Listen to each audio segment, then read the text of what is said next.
What is up, Optimal Health Warriors, and welcome to another episode of the Optimal Health Show. In this week's podcast, you're going to be finding out how to become a world CrossFit champion at the age of 43. Your guest today is Amanda Allen, who's a level 1 CrossFit coach. She as well is the current, the 2013 world champion. She is a Czech exercise and lifestyle coach, a sports coach level 2, and she practices a holistic lifestyle. Now, if you're an aspiring athlete, if you're considering going into CrossFit, if you're considering going into any specific sport, I highly recommend that you listen to this podcast, because becoming a world-class athlete, is not easy. Amanda talks about her highs and lows. She talks about her depression. She talks about her food addictions, okay? So it's super, super crucial that you guys really pay attention and really learn from Amanda. Now, I have a huge favor for all Optimal Health Warriors out there, and this favor is I would love to have your feedback on the podcast. Let me know what you think about it. Do you like the format? What else would you like to see on the podcast? Certain guests you'd like me to bring on? Do you like the quality of the podcast? The more feedback I get from you, the better I can make the show for you. Well, without further ado, my friends, please sit back and relax. Enjoy today's amazing podcast with Amanda Allen.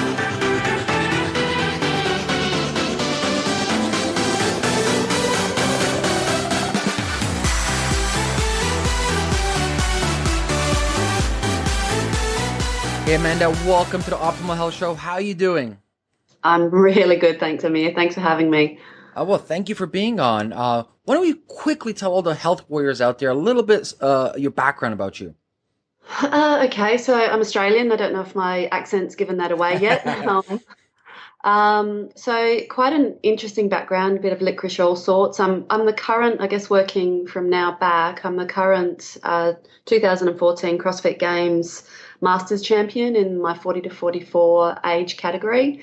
The last few years I've placed 5th, 4th and 3rd at our CrossFit regionals, which meant that in 2011, with only a few months in the sport, I qualified to compete as an individual female at the CrossFit Games in Carson, California. And I turned 41 a few days after placing 19th at those games. So, and that was 6 months in the sport, which was a hell of a whirlwind. Before that, I was involved as a 40-year-old. I took up high kneeling canoeing. It's Canadian canoeing, people know it as, which is it's just a kneeling lunge position. And I was looking to make world championships and then hoping to make the Olympics as the first Australian female to participate in that sport. I did state and nationals, won championships there, but didn't get selected to the world championship team. And that's actually what got me in. Well, my canoeing got me into CrossFit simply because I'd heard about it from a friend and had wanted to get my upper body strong because I believed that's what I needed to do for my canoeing.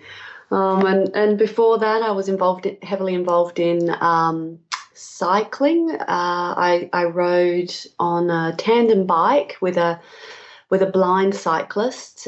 So we competed and qualified for the Paralympics. So we won state and national titles on the track. So I was obviously on the front, being a pilot, and my blind partner was on the back of the bike.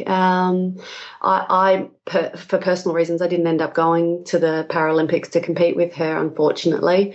And prior to that, I was involved in triathlon, and for many, many years as a professional triathlete, again, state and national titles and a world age group title to my name.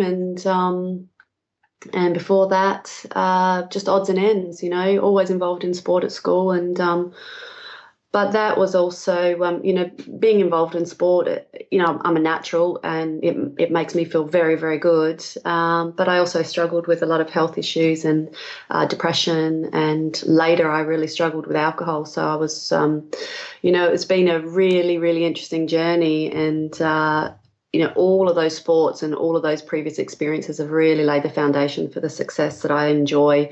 Gosh, almost 44 years of age, being involved in CrossFit now. And I'm a week out from our regional championships looking again to make it back to the CrossFit Games as an individual female. I've already qualified for a master's berth, so I will be competing at the Games irrespective of what happens next weekend.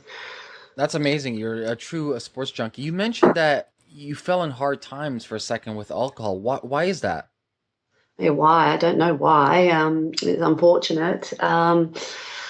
I guess it's just my path. A lot of depression and then alcohol throughout from very young, from about 14, 15. Alcohol was a very dominant theme on and off until my early 30s, actually, and it really interrupted my sporting career. Depression and alcohol abuse was I was either on again, off again. And when I was off alcohol, I was very much involved in sport and achieving at a high level.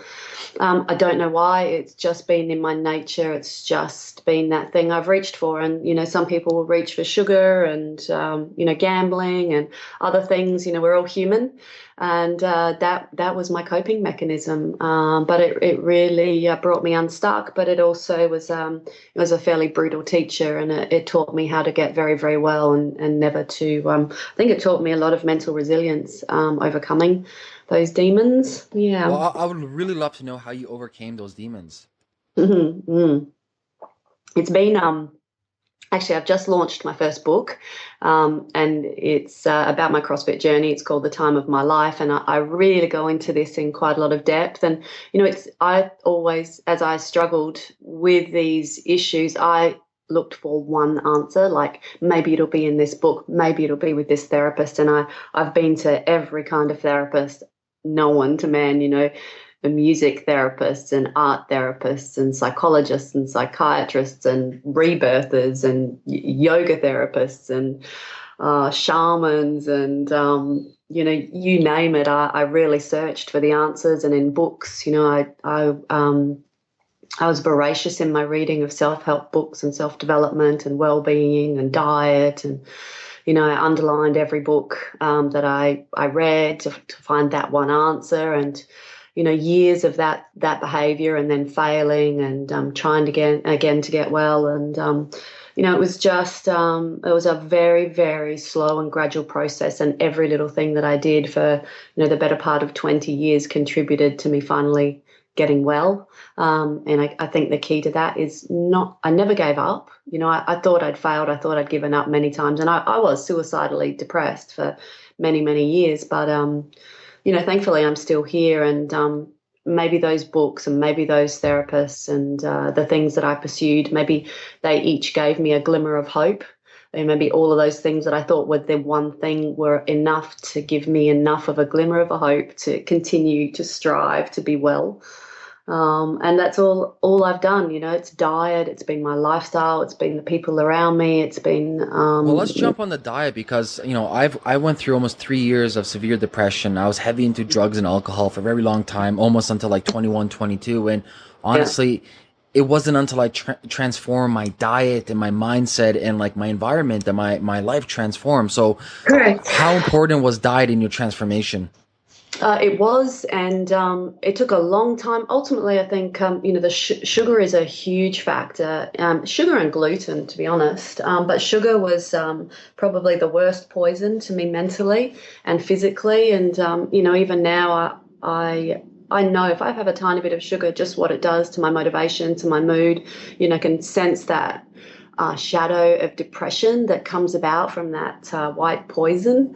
So number one was slowly coming off of sugar, but and then complemented by identifying all of those inflammatory foods in my diet. And I got heavily involved in Paul Chek's lifestyle coaching and discovered the importance of food in general, but coming off of gluten, getting off of grains, the value of green vegetables. I do a lot of green vegetable juice. I stay off, just anything that causes distress and confusion and inflammation in my body. And, every supermarket, every shop is full of poison.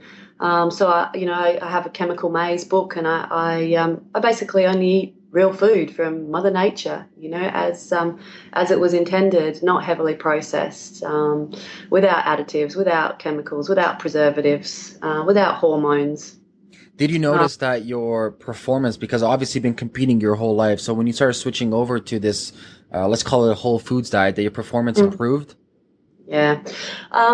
Look, I think, yes, I definitely recognize that now. And I think when you struggle with so many other factors as well, it's hard to determine just what contributed what value. But I know now, I'm a few months off of 44. I'm competing against the fittest women on the planet, who are half my age, and I'm standing my ground. I've never been stronger, never been leaner, never been filled with more passion and creative energy and capacity to recover, and this is testament to, and nutrition is the absolute foundation of all of that. And it's such a joy to know this and to act on it every single day to enjoy the benefits. And it's anti-aging, it's extraordinary, and it's such a simple secret to well-being. So let's summarize. What are the main things that you excluded from your diet and some things that you've added more of in your diet?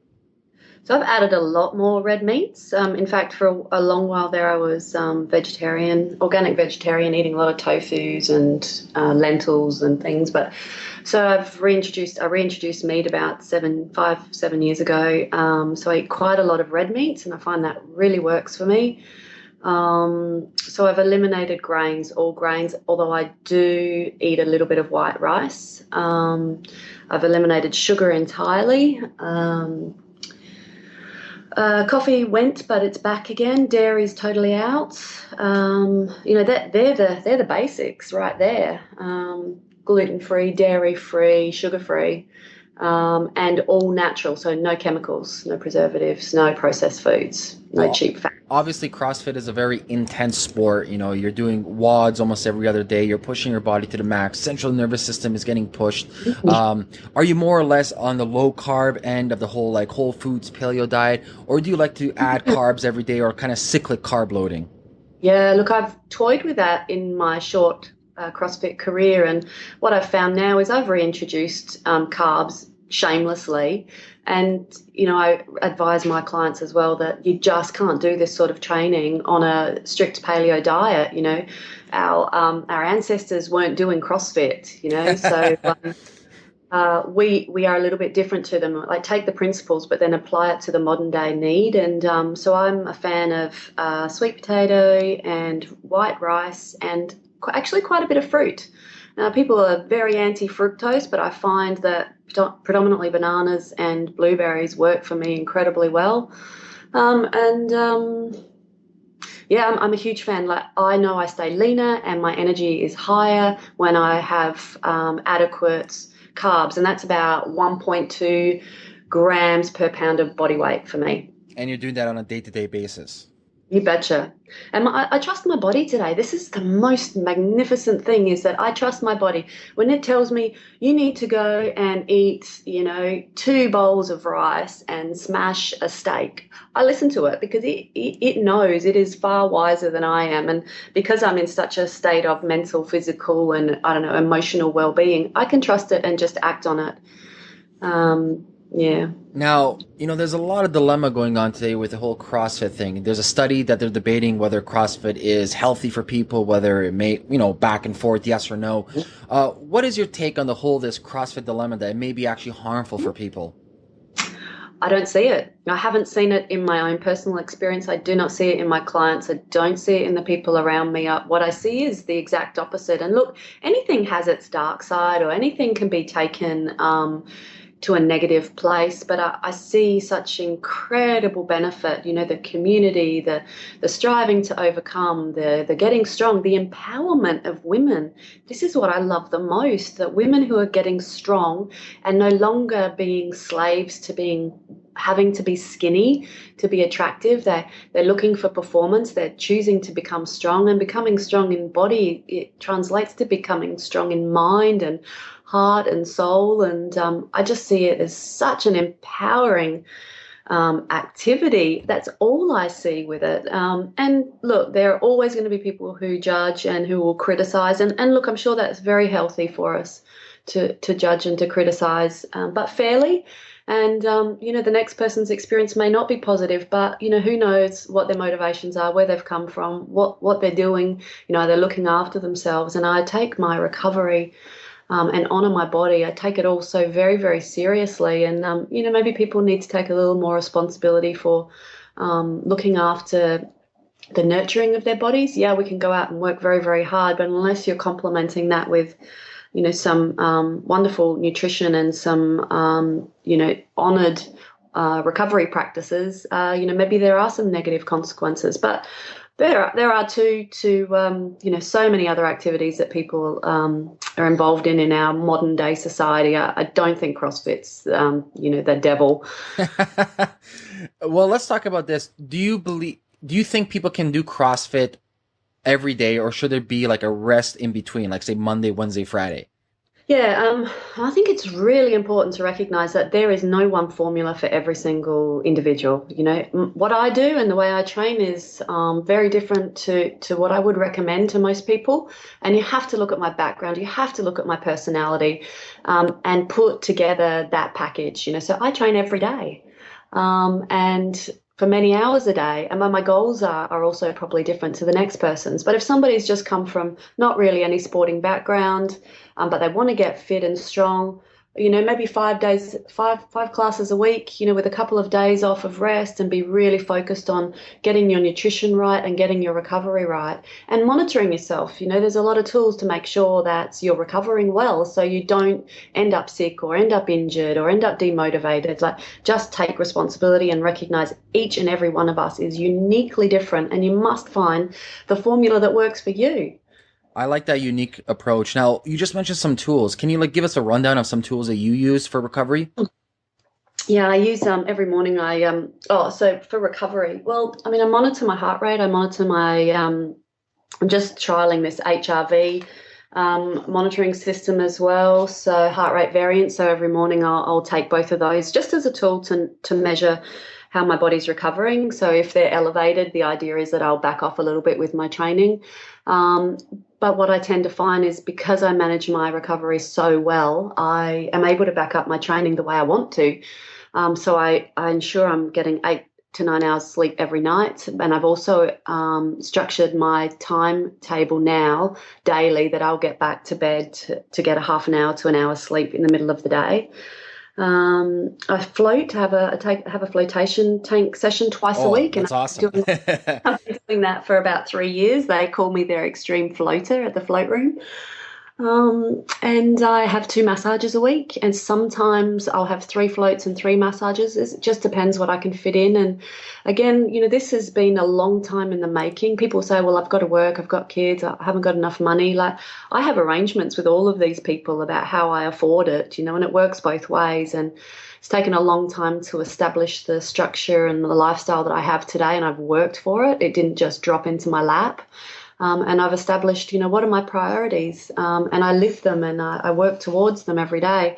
And 5 years ago, I was living in a 6-bedroom house with my dog, full of expensive furniture, with a pool and a huge yard and a massive rental expense every week. And over the last 5 years, I've peeled those layers back. I share a house now. I pretty much live in 1 bedroom with furniture in that, and that's it. I've peeled all of my expenses back to allow me to pursue, this thing that I'm very passionate about, and in that I've found huge freedom to do what I do, and to do it the way I choose to. And again, it's living my priorities. It's being very clear about what they are, and I honestly believe that's part of the recovery, and part of my ability to do what I do is that I've removed the stresses. And I did that with people as well. It was like, who are the people who have a negative influence on my energy and on my choices and my values? And slowly but surely over the last 5 years, I've done the same with those influences. I've peeled them back.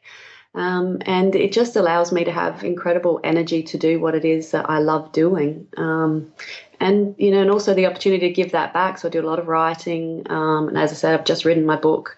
describing the journey that I've been on to come to the place that I am with CrossFit.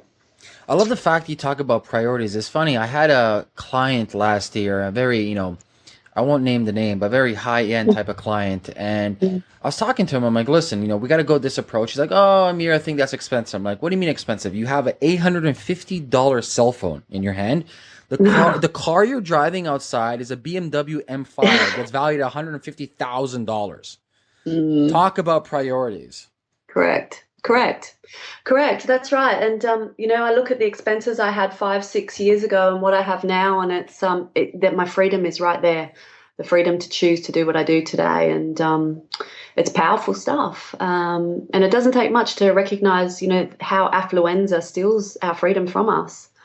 This need to have those status symbols. Yeah, we're drawn to this, look at what I have and look at what I've accomplished. But I'm curious though, besides, getting your mindset right, downgrading and really engineering the life for yourself, because we all have the capability of engineering. Is there any certain supplements or any other type of modalities that you do on a day-to-day basis to help you out? Yeah. Absolutely. So about 5 years ago, actually, 5-6 years ago now, I became quite ill. I had a large fibroid tumor on my uterus. I was anemic. I was overweight. I had a lot of other associated health issues. And sorry to cut you, but was this during your vegetarian times or before that? Correct. Yeah. I got very sick being all organic vegetarian, addicted to coffee and sugar. Living on a lot of grains, dal and soy products. I got quite sick. But I was also living an extremely stressed life with huge overheads, huge property and long work hours, and actually quite a destructive relationship. So I wasn't in any good shape whatsoever. But that was kind of another rock bottom for me. And I was referred to a naturopath who I have worked with continually since then. I see her every 4 to 6 weeks. So this was 5 years actually, exactly. So she began working with me to get firstly my nutrition right, to identify what was inflammatory to me. And then we started to get all of the nutrients, the minerals and trace elements and all of those supplements right, and continue to tweak them. And we continue to do that every single week. So, I take, a lot of stuff to support my adrenals, to support liver, zinc, some multivitamins, and actually quite heavy doses of magnesium. Are you on any thyroid support at the moment? I take something for Ad Health. My thyroid is actually pretty good, although just recently we noticed it was ever so slightly sluggish. But I've not, thankfully, had issues with my thyroid. But we are just being aware of that and beginning to take something to support it. But actually, more than anything, I'm just taking seaweed every day. How do you take it? You just eat it, or you put in bone broth? I put it in my smoothie, and also iodized salt as well. So they're the two things I'm doing from a nutritional perspective to help support that thyroid before anything. How often are you, say, biohacking or monitoring your biomarkers? Well, I see her every 4 to 6 weeks. So we review every week. Every 4 weeks, 4 to 6 weeks. And have you noticed that? Is there any kind of extreme shifts from the last 2-3 years, or there's pretty kind of steady curvature going on with your labs? Once I got over that initial sickness and had the fibroid tumor removed, there have been periods, say when I've gone overseas and competed and come back in a short period of time, the effect on my body has been the stresses have really seen the markers drop dramatically. So I've had to do a fair bit of work returning from those sorts of trips. So just those periods of extreme stress, and they've come and gone. Other than that, we're pretty steady. But of course, with the day-to-day training and intensity and stress that I put on my body, it's so critically important to stay on top of this all of the time. I have no idea how other athletes don't work with naturopaths or functional medicine doctors to stay on top of their levels. I have no idea how you do it. Some are. I'm working with a bunch right now, and I see, it's not the actual organization or the team. In fact, like if you look at professional organizations, most by contract aren't allowed to work outside that type of contract they have. So if they have a contract with, say, like Reebok, Science Center or something like that, they can't really go see somebody else. However, on their own personal behalf, out of their own pocket, they can definitely go see another doctor or practitioner, etc. Now, I want to kind of jump to a different topic right now. I really want to focus on the Olympic lifting side of things in CrossFit, because I love to do some ollie lifting here and there. I really don't do it reps personally. I just want to see how heavy I can lift it. Do you see a lot of problems there where for people who don't have proper technique, and that's where some people may get more or less injured? Yeah.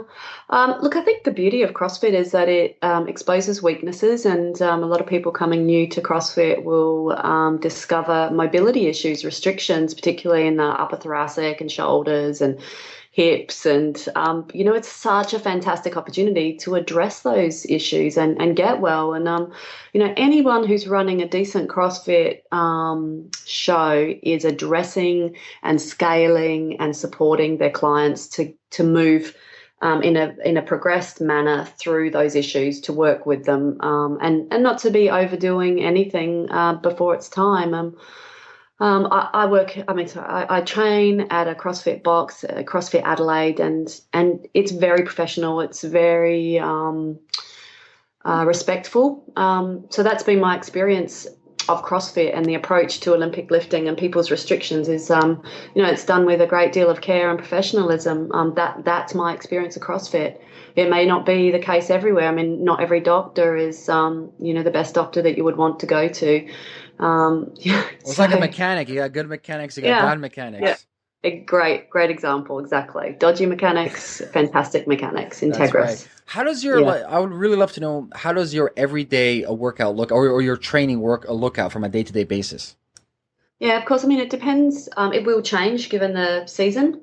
But I will train twice a day. I was toying with 3 times a day, but I've let that go. So I'll do a session in the morning. I don't like to Olympic lift in the early morning in winter. I'm okay with it. I'm okay with it in summer, but my body just doesn't warm up, and my nervous system's really sluggish in the morning. So metcons and gymnastics strength work will often happen in the morning, and in the afternoons again, some sort of a metcon and Olympic lifting. And that's fairly standard. When I go through a strength phase, there's a little less on the metcon, a lot more on that building the basic strength, shoulder and leg strength. But it's not rocket science. And, one athlete to the next will have a different way of unfolding their training to reach their goals. Well, besides just doing, say, your CrossFit workouts, do you do any auxiliary workouts to benefit you in the sport? I do, actually, and I was just thinking, I always go for a long run on a Sunday, so I'll do 90 minutes with my dog, in nature, along the river, at the beach, just a long, easy run, and that's my day off. That's a lot of people's day off. That's my version of a day off, and a big stretch session afterwards. I take one yoga session at CrossFit Adelaide. And then I'll do an interval running session on a Wednesday morning. Every single Wednesday morning, my dog knows it, and he's ready at 7 o'clock to go. And again, that's my triathlon background. I really love that way of managing my fitness.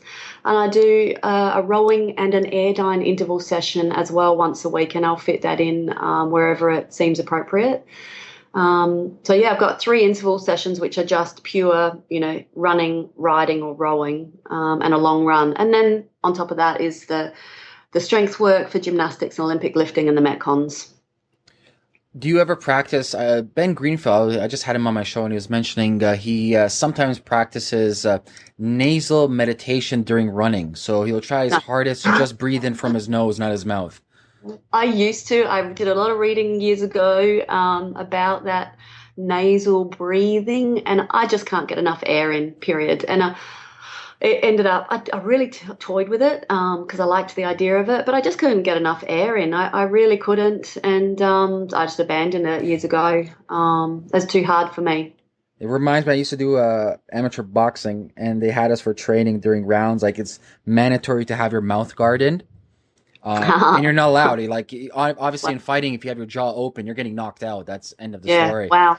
So Wow. it's interesting. Like, I've noticed, like, as soon as I went back to MMA just a couple of weeks ago, kind of rekindled. I'm like, yeah, I want to go fight again. And honestly, like, just that little trick, like with me putting the mouth guard in and like just trying to do rounds, even like shadow boxing or like even hitting a bag or even doing maybe sprints. So you mentioned doing intervals on one of the days. Instead of trying maybe with the mouth, you do it with the nose. It's just a thought. Yeah, it's interesting. I mean, look, breathing's powerful. Through the nose didn't really work for me, but using my breath in workouts and being very aware about how to use it relaxes me. It keeps my core tight. Like I don't get sloppy, say, in deadlifts. Like having something for the mind to focus on is it's extremely effective. You know, we've just been running through some of the regional workouts this last week in the lead up to next weekend, and you know, there's a workout with deadlifts in it. And when I first ran through it, I was quite ragged with my breathing in the end because it was getting quite, you know, towards the pointy end of the workout and quite exhausting. And, you know, my coach picked me up on the breathing and I said, oh, no, my breathing was fine. But actually, when I practiced the next time, the breathing that he recommended, what I discovered was, firstly, I didn't want to do it. And secondly, when I did it, my mind was stilled and my body was much tighter and my movement was far stronger and more efficient. And, you know, so I'm adopting that strategy of breathing on that portion of the workout. So we've got breathing strategies on different portions of a single workout as well. And, you know, that is, strangely enough, it's so simple, but it's incredibly powerful. It is. Where do you think you see the world of CrossFit going in the next like 5 years? Well, if you'd asked me last year and then we look at this year's regionals, nobody would have picked what we're seeing this year, which is a lot of strict body weight movements, which reflect strength, but not what we would have expected. I don't think CrossFit's going to change too much now. What I would have said is the weights will stay the same. It's just that those margins, it's going to go so much faster, and those margins are going to be so small between first and 10th. But then this year we've seen, you know, we're seeing strict handstand push-ups and ring dips and legless rope climbs. Like we're just seeing some really strength-based body weight movements at regionals. No, I didn't see it coming. Do you see CrossFit more or less exploding throughout the world? Because I know it's just like, you know, Australia's big, obviously United States, Reebok owns it now, but do you see like exploding really heavy like in Europe and maybe it's like Southeast Asia? Yeah, I mean, we think it already has, but, you know, it's still gathering ahead of steam. It is taking the world by storm, and it's incredibly exciting. And who knows where we'll be in 5 years? You know, we've got these modern day gladiators, you know, at the CrossFit Games, and it's exciting viewing. So yeah, it's going to grow. It's going to continue to grow off the Richter. Exciting times. If you had to summarize, what would be your number one optimal health tip? I can get them all in one. It's focusing on every single 1% of everything you have control over in your life. So 1% of every single thing. Yeah. Focus on all of the 1% in every area of your life. Everything you have control over. Control the controllables. I love it. Gary Keller talks about this. He just wrote a book called The One Thing. What's that one thing you can do to transform your life? Oh my gosh, that's what I was searching for. As it turns out, it's not just one thing. It's everything. It's everything. Amazing. Yeah. Amanda, where can people find more information about you? Well, I'm on Facebook, Amanda Allen CrossFit Athlete, but I've also got a website, amandaallen.com.au, and that's where my book is available, The Time of My Life, for download. Yeah. Amazing. Well, Amanda, I want to thank you so much for coming on the Optimal Health Show. We definitely would love to have you back. Till then, have an amazing day. Thank you, Ameer. I will, and you too. It's been great to talk to you. I appreciate it. Likewise. Bye-bye. See you later.